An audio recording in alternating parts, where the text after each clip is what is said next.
Friends, ఈరోజు మనం ఎటువంటి మసాలా లేకుండా సింపుల్ ఎగ్ రైస్ ఎలా తయారు చేసుకోవాలో చూద్దాం. ముందుగా ఉడికించుకున్న అన్నాన్ని ఇలా చల్లారబెట్టుకోండి. ఇలా చల్లారబెట్టుకోవడం వల్ల అన్నం అనేది పొడి పొడిగా అవుతుంది. ఒక మిక్సీ జార్లోకి ఒక 5 వెల్లుల్లిపాయలు, 1 టేబుల్ స్పూన్ కారం, పావు టేబుల్ స్పూన్ ఉప్పు, పావు టేబుల్ స్పూన్ జీలకర్ర వేసి మిక్సీ పట్టుకోండి.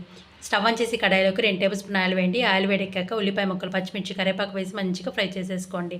ఇవి మంచిగా ఫ్రై అయిపోయిన తర్వాత ఇందులోకి మనం మిక్సీ పట్టుకున్న వెల్లుల్లి కారం కూడా వేసేసుకొని దీనిని కూడా ఒక్క నిమిషం ఫ్రై చేసుకోండి. ఇప్పుడు ఇందులోకి 3 కోడిగుడ్లను వేసేసి మూత పెట్టి ఒక్క నిమిషం ఉంచండి. ఒక నిమిషం తర్వాత కోడిగుడ్లను కూడా మంచిగా పొడి పొడిగా అయ్యే వరకు ఇలా మంచిగా ఫ్రై చేసేసుకోండి. ఇప్పుడు ఇందులోకి మనము చల్లారబెట్టుకున్న అన్నము, కొద్దిగా పసుపు, అన్నానికి సరిపడా ఉప్పు అనేది వేసేసుకోండి. ఉప్పు అనేది కొంచెం చూసుకొని వేసేసుకొని ఒక్కసారి బాగా కలిపేసేసుకోండి. ఇలా మంచి కలిపేసుకున్న తర్వాత కొత్తిమీర వేసేసుకోండి. మీకు ఒకవేళ ఉప్పు కారం సరిపోతే ఇప్పుడు యాడ్ చేసేసుకోండి. స్టవ్ ఆపేసుకొని సర్వ్ చేసేసుకోండి. ఇలా డైరెక్ట్గా తిన్నా రైతాతో సర్వ్ చేసుకుని చాలా టేస్టీగా ఉంటుందండి. ఒకసారి ఇలా ట్రై చేయండి. Thank you for watching. Please like and subscribe.